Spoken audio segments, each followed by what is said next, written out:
Type tool के character panel के अंदर जो फंक्शंस थे वो मैंने आपको पिछली वीडियो में अच्छे तरीके से बता दिया था। आज के इस वीडियो में हम सब देखेंगे टाइप टूल के जो पार्ट्स हैं उसकी मदद से हम क्या क्या बना सकते हैं, क्या क्या क्रिएट कर सकते हैं टेक्स्ट के अंदर। तो फिर चलिए क्लास को स्टार्ट करते हैं। देखिए यहाँ पे टाइप टूल के अंदर ही अगर जाते हैं और इस पर बस मैं क्लिक किया रखता हूँ माउस को, तो यहाँ पे आपको दिख जाएगा बहुत सारा और भी जो है टाइप टूल के पार्ट्स हैं यहाँ पे। ठीक है, जैसे area type tool on a path tool, vertical type tool, vertical area type tool, vertical type tool on a path tool. तो ये सारे हम सब देखेंगे और साथ ही में सबसे नीचे है टच टाइप टूल। ठीक है, तो ये सारे हम सब अभी देखने वाले हैं एक एक करके। ठीक है, तो सबसे पहले हम सब देख लेते हैं ये एरिया टाइप टूल क्या होता है। इसके ऊपर मैं क्लिक करूंगा तो देख सकते हैं कर्सर के साथ यहाँ पे कुछ सर्कल टाइप का बन के आया और इसके अंदर टेक्स्ट बना हुआ है। ये बता रहा है कि ये एरिया टाइप टूल आपने सिलेक्ट कर रखा है। तो ये जो एरिया टाइप टूल है ये आप किसी भी शेप के अंदर टेक्स्ट अगर डालना चाहते हैं तो इस टूल का यूज कर सकते हैं। जैसे कि मैं यहाँ पे एक शेप ले लेता हूँ, रेक्टेंगल टूल यूज करूँगा और इस तरीके से मैं एक शेप ले लेता हूँ। ठीक है, और एरिया टाइप टूल यहाँ से सिलेक्ट कर लेंगे और जस्ट इसके अंदर क्लिक करेंगे तो क्या होता है, देखिए मैंने इसके अंदर क्लिक किया तो यहाँ पे आया कि you must click on a non compound non masking path to create a text inside path. इसका मतलब ये बोल रहा है कि ये आपको बीच में क्लिक नहीं करना है, यानी कि जो फिल है उसके ऊपर क्लिक नहीं करना है, आपको जो पाथ है उसके ऊपर क्लिक करना है। ये जैसे पाथ देख सकते हैं यहाँ पे रेक्टेंगल है, मैं पाथ के ऊपर जाकर क्लिक करता हूँ तो देख सकते हैं ये जो है इसका शेप यहाँ पे ले लिया है। मैं देखिए जूम करके आपको दिखाता हूँ, ये देखिए ये जो है एक रेक्टेंगल का शेप है, उसी टाइप से ये पेस्ट करके दिया है। अगर मैं दूसरा ले लेता हूँ, इसे यहाँ से डिलीट करता हूँ और दूसरा ले लेता हूँ शेप, मैं ले लेता हूँ एलिप्स। ठीक है, और एक सर्कल बनाएंगे। अब इसके बाद इसके पाथ पे जाके क्लिक करेंगे तो देख सकते हैं कि ये जो है इस शेप के अंदर सारा कुछ टेक्स्ट लिख के दिया है। ठीक है, तो ये टाइप टूल से आप क्या कर सकते हैं, किसी भी शेप के अंदर आप टेक्स्ट को डाल सकते हैं। मैं कुछ आपको बेहतरीन सा एग्जांपल देके दिखाता हूँ। इसको यहाँ से डिलीट करेंगे। ठीक है, सिलेक्शन टूल लेंगे और पूरा शेप को ही यहाँ से डिलीट कर देंगे, इस तरीके से डिलीट कर देंगे। ठीक है, इसे मैं जूम आउट करता हूँ और ये जो शेप है आर्टबोर्ड का उसे मैं कर लेता हूँ इस तरीके से पोर्ट्रेट में, ताकि आपको अच्छी तरीके से समझ में आए।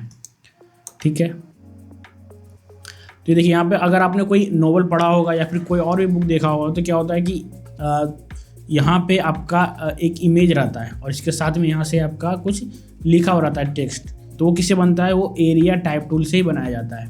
जैसे कि मैं यहाँ पे एक शेप ले लेता हूँ, मैं एक स्टार लेता हूँ यहाँ पे। ठीक है, और एक स्टार यहाँ पे बना देता हूँ मैं। ठीक है, उसके बाद ये शेप आप बना रहे हैं तो ये ज़रूरी नहीं है कि कोई आप शेप टूल से ही शेप बनाएं, आप पेन टूल से भी शेप बना सकते हैं। ठीक है, ये पेन टूल है, इसके ऊपर क्लिक करेंगे तो पेन यहाँ पे आ जाएगा। अगर ये पेन टूल के बारे में आपको नहीं पता है कि पेन टूल किस तरीके से आप यूज़ कर सकते हैं तो ऑलरेडी मैंने इसके रिलेटेड क्लास डाल रखा है, आप जाके देख सकते हैं पेन टूल का क्लास। ठीक है, यहाँ पे आई बटन पे आपको दिखाई दे देगा, उस पर क्लिक करके डायरेक्टली पेन टूल का क्लास पे आप जा सकते हैं। ठीक है, तो यहाँ से मैं एक बनाता हूँ शेप इस तरीके से, ये और ये इस तरीके से मैं एक शेप बनाऊंगा। ठीक है, शिफ्ट दबा के सीधा करेंगे और इसको इधर कर लेंगे, इसको भी यहाँ कर लेंगे और जस्ट इससे मैच कर लेंगे। तो ये बन गया, देखिए एक शेप अलग तरीके से। अब मैं एरिया टाइप टूल लेता हूँ और जस्ट इसके ऊपर क्लिक करता हूँ तो देख सकते हैं कि जो भी चीज़ यहाँ पे लिख के आया है सारा कुछ इसके साइड में लिख के आया है। इसे मैं थोड़ा सा बड़ा कर लेता हूँ यहाँ से।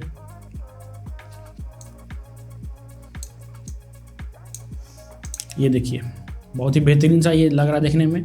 मैगजीन में अगर आप पढ़े होंगे तो उसमें देखा होगा, आपको नोवेल अगर आपने पढ़ा होगा तो उसमें आपको इस तरीके से दिखा होगा। ठीक है, मैं कुछ और लेता हूँ इसके अंदर। देखिए मैं यहाँ पे एक इलिप्स पॉलीगॉन टूल से एक यहाँ पे मैं बनाता हूँ इस तरीके से पॉलीगॉन। ठीक है, ये एक इमेज हो गया और यहाँ पे इसे मैं साइड में रखता हूँ, इसके बीच में रखता हूँ। चलिए ठीक है, और पेन टूल से फिर से मैं एक बनाता हूँ इस तरीके से और ये नीचे, उसके बाद जस्ट इधर और फिर इधर, इधर, फिर नीचे, उसके बाद इधर और फिर जस्ट ऊपर, ठीक है। इतना मैंने स्पेस छोड़ दिया।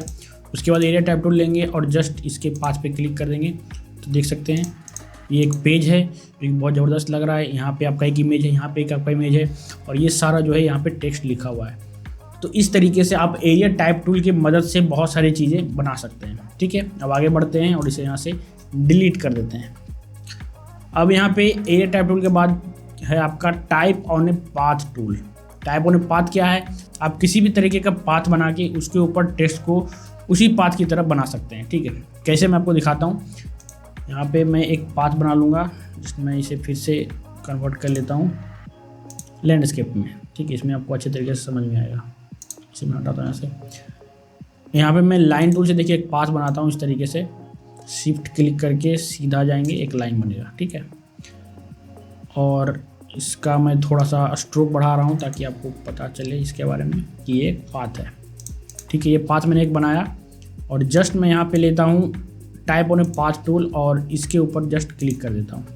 तो देख सकते हैं जहाँ पे मैंने क्लिक किया वहाँ से ही ये स्टार्ट हुआ टेक्स्ट आने के लिए। देखिए ये टेक्स्ट है कहाँ से आया, जहाँ से मैंने अभी क्लिक किया वहीं पे आया ये टेक्स्ट। मैं कंट्रोल Z करता हूँ और फिर से यहाँ से क्लिक करूँगा तो यहाँ से ही आएगा, ठीक है। अगर मैं यहाँ से क्लिक करूँगा, सॉरी यहाँ से मैं अगर क्लिक करूँगा तो ये यहाँ से लिख के आएगा। तो जहाँ पे आप क्लिक करेंगे वहीं से स्टार्ट होगा इसका टेक्स्ट लिखने का, ठीक है। अब इसमें आप ऐसा नहीं है कि सीधा लाइन ही लेंगे तभी आएगा, आप कर्व लाइन भी ले सकते हैं, किसी तरीके का आप लाइन ले सकते हैं, ठीक है। तो इसको मैं सिलेक्ट करके डिलीट करता हूँ, वो भी आपको दिखाता हूँ। यहाँ से पेन टूल लेता हूँ,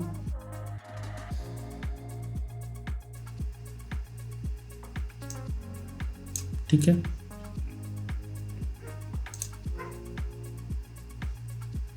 और उसके बाद मैं टाइप ऑन पाथ टूल लूँगा यहाँ से, ठीक है। और जस्ट इसके ऊपर क्लिक कर दूँगा। जहाँ से क्लिक करेंगे वहीं से स्टार्ट होगा। देखिए यहाँ से मैंने क्लिक किया तो यहाँ से ये स्टार्ट हुआ है और देख सकते हैं बहुत ज़्यादा कर्व लग रहा है। और अगर मैं सिलेक्ट करके बाहर क्लिक करता हूँ तो देख सकते हैं यहाँ से जो मैंने यहाँ पे पाथ बनाया था वो पाथ यहाँ से गायब हो गया है। बस यहाँ पे जो टेक्स्ट लिखा हुआ है वो उसी पाथ के दौरान लिखा हुआ आ रहा है, ठीक है। इसे मैं थोड़ा बड़ा कर लेता हूँ साइज में, अच्छी तरीके से समझ में आएगा। ये देखिए, ठीक है, कितना ज़्यादा एक कर्व लग रहा है। अब ये जो चीज़ है मैं एक एग्जांपल और लेके दिखाता हूँ आपको। इसको यहाँ से डिलीट करता हूँ और जस्ट इसी लाइन के अंदर आप देख सकते हैं स्पायरल टूल है, यहाँ पे एक स्पायरल बनाता हूँ, ठीक है। अब इसके अंदर टाइप ऑन पाथ टूल पे जाएंगे और जस्ट क्लिक करेंगे। ये देखिए कहाँ से स्टार्ट हुआ, यहाँ से स्टार्ट हुआ है। जेड करेंगे, यहाँ से शुरू कर देना। देखिए ये पूरा का पूरा एक स्पायरल बन के आया है यहाँ से, और इसका जो भी पाथ है वो यहाँ से डिलीट हो गया है। बस जो लिखा हुआ टेक्स्ट है वो यहाँ पे दिखाई दे रहा है, ठीक है। अब इसकी मैं क्लिक करता हूँ, देख सकते हैं यहाँ पे एक पॉइंट आपको दिखाई देगा, ठीक है। इसमें आपको अच्छे तरीके से समझ में नहीं आएगा। मैं स्ट्रेट लाइन लेता हूँ यहाँ से, फिर से मैं जाऊँगा इसके अंदर और चलिए पेन टूल से ही पाथ बना देते हैं, इसमें आपको समझ में आएगा। जस्ट ये और इसे कर लेंगे इस तरीके से, ठीक है। अब लेंगे टाइप ऑन पाथ टूल और इसके ऊपर देख सकते हैं इस पर मैं क्लिक करता हूँ तो ये बन के आया।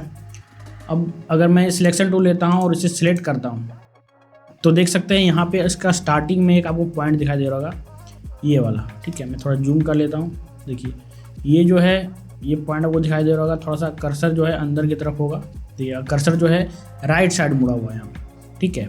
उसके बाद मैं अगर दिखाता हूँ इस साइड में आपको, तो इस साइड में भी एक है। तो ये जो कर्सर किस तरफ से मुड़ा हुआ है, लेफ्ट साइड मुड़ा हुआ है। और बीच में भी एक आपको दिखाई देगा, ये ऊपर की साइड है। तो ये जो है आपका राइट अलाइंड कितना होना चाहिए वो यहाँ पे दिखा रहा है, और जो स्टार्टिंग में आपका है ये बता रहा है आपका लेफ्ट अलाइन कितना होना चाहिए वो दिखा रहा है। यानी कि जो आपका टेक्स्ट का स्टार्टिंग पॉइंट है और टेक्स्ट का एंडिंग पॉइंट है वो यहाँ पे ये दोनों पॉइंट बता रहा है, और बीच वाला जो है इसका एक मिडिल का अलाइनमेंट वाला पॉइंट है, ठीक है। तो देखिए होता क्या है, अगर मैं इसे जूम आउट करता हूँ तो यहाँ पे ये जो है अगर मैं इसे अंदर लेके जाता हूँ इस तरीके से, ठीक है, तो ये बराबर पर रहना चाहिए, क्योंकि ये यहाँ से स्टार्टिंग है और ये यहाँ से एंडिंग है, तो ये बराबर पर रहना चाहिए। उसके बाद यहाँ पे आप देख सकते हैं कि एक जो है मिडिल का इसे पकड़ अगर मैं घुमाता हूँ तो देख सकते हैं ये बिल्कुल पाथ पे ही मूव कर रहा है, ठीक है। ये देखिए बिल्कुल पाथ पे मूव करेगा इस तरीके से।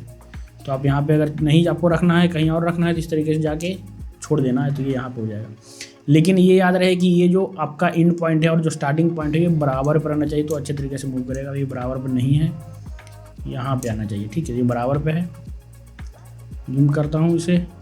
इसका जो मिडिल पॉइंट है देखिए यहाँ पे है, इससे कर लेंगे इस तरीके से मूव, ठीक है। तो ये अपने पाथ पे इस तरीके से मूव होगा।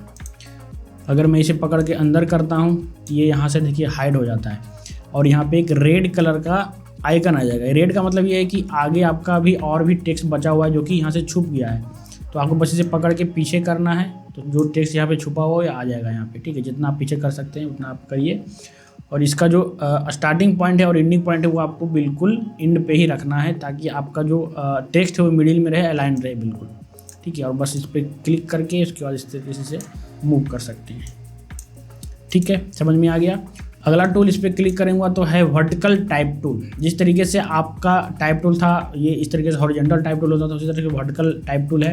इससे क्या होगा कि आप क्लिक करेंगे तो वर्टिकली टाइप होगा कोई भी टेक्स्ट। और फिर इसी के अंदर आप देख सकते हैं वर्टिकल एरिया टाइप टूल, ये भी सेम ही चीज़ है। आपका जो एरिया टाइप टूल था उसमें हॉरिजॉन्टल टाइप होता था, लेकिन इसमें क्या होगा कि ये वर्टिकली टाइप करके देगा। इस तरीके से मैं क्लिक करूँगा, देख सकते हैं ये वर्टिकली टाइप करके दे रहा है, ठीक है। उसके बाद वर्टिकल टाइप टूल है पाथ टूल, ये भी सेम चीज़ है। आपका जो पाथ बनाएंगे आप, ठीक है, उसमें ये जो है बिल्कुल वर्टिकल टाइप करके देगा। जैसे तो वर्टिकल टाइप का ये टाइप करके दे रहा है। तो ये वर्टिकल का जो भी टेक्स्ट है, तो वर्टिकल आप अगर कोई डिज़ाइन बनाएंगे उसके अंदर डालना चाहते हैं तो वर्टिकल टाइप टूल का यूज़ कर सकते हैं। लेकिन मैं ज़्यादा इस चीज़ को यूज़ करता नहीं हूँ, क्योंकि जो मेरा डिज़ाइन रहता है वो सारा हॉरिजॉन्टल रहता है, और अगर मुझे वर्टिकल करना हो तो मैं उसी हॉरिजॉन्टल को भी वर्टिकल में कन्वर्ट कर देता हूँ। तो ठीक है, कोई बात नहीं। अगर आप चाहते हैं अपने डिज़ाइन के अंदर वर्टिकल टाइप से टेक्स्ट को लिखने के लिए तो बिल्कुल आप वर्टिकल टाइप टूल का यूज़ कर सकते हैं। उसके बाद जस्ट नीचे आपको दिखा दे रहा है टच टाइप टूल। ये टच टाइप टूल क्या है, इस पर मैं क्लिक करता हूँ और कुछ यहाँ पे पहले मैं इसको यहाँ से डिलीट करके कुछ यहाँ पे लिखता हूँ, ठीक है। इस तरीके से टाइप टूल लेंगे सबसे पहले और कुछ यहाँ से लिखते हैं, जैसे लॉरेम इप्सन लिखा हुआ है, ठीक है। और यहाँ पे टच टाइप टूल है। तो टच टाइप टूल क्या करेगा, तो अगर आप जनरली अगर आप देखते होंगे इसको सिलेक्ट करते होंगे, सिलेक्शन टूल से अगर आप सिलेक्ट करेंगे और इसके अंदर मैं कंट्रोल टी करके मैं कैरेक्टर पैनल यहाँ पे लाता हूँ और इसे कस्टमाइज करने पे जाता हूँ अगर, तो देख सकते हैं कुछ भी मैं अगर चेंज करूँगा यहाँ पे, ठीक है। मान लीजिए कि मुझे इसको रोटेट ही करना है, पहले 100 ऑप्शंस कर लेंगे। इसको रोटेट ही करना है तो पूरा का पूरा यहाँ से रोटेट होगा, यानी कि पूरा जो यहाँ पे कैरेक्टर दिख रहा है एक वर्ड में पूरा रोटेट हो रहा है। लेकिन अगर आपका यहाँ पे टच टाइप टूल एक्टिवेटेड है तो टच टाइप टूल से आप क्या कर सकते हैं, यहाँ पे जो भी कैरेक्टर है आप किसी भी एक कैरेक्टर को सिलेक्ट करके जो भी कैरेक्टर पैनल के अंदर फंक्शन है उसे आप उसके अंदर ही यूज कर सकते हैं। जैसे कि मुझे एम को चेंज करना है, जिसके ऊपर मैं क्लिक करूँगा तो देख सकते हैं यहाँ पे एक सिलेक्शन बन गया है और एम सिलेक्ट हो गया है। अब मैं अगर यहाँ से रोटेट करता हूँ तो देख सकते हैं सिर्फ और सिर्फ एम ही रोटेट हो रहा है, बाकी सारा अपनी जगह पे स्थिर है, ठीक है। अगर मैं बड़ा भी करूँगा, ठीक है, इस तरीके से बड़ा छोटा करूँगा तो देख सकते हैं सिर्फ एम ही बड़ा छोटा हो रहा है, बाकी सारे अपनी जगह पर स्थिर है। तो टच टाइप टूल से क्या कर सकते हैं कि यहाँ पे जो भी आप चेंज करना चाहते हैं सिर्फ एक कैरेक्टर के अंदर, तो टच टाइप टूल से आप कर सकते हैं, ठीक है। इस तरीके से ये सिर्फ एक कैरेक्टर को मूवमेंट करेगा जिसे आपने सिलेक्शन किया है। तो ये थे टाइप टूल के कुछ पार्ट्स जिसको यूज करके आप लोगो डिज़ाइन अगर करना चाहते हैं तो लोगो डिज़ाइन कर सकते हैं।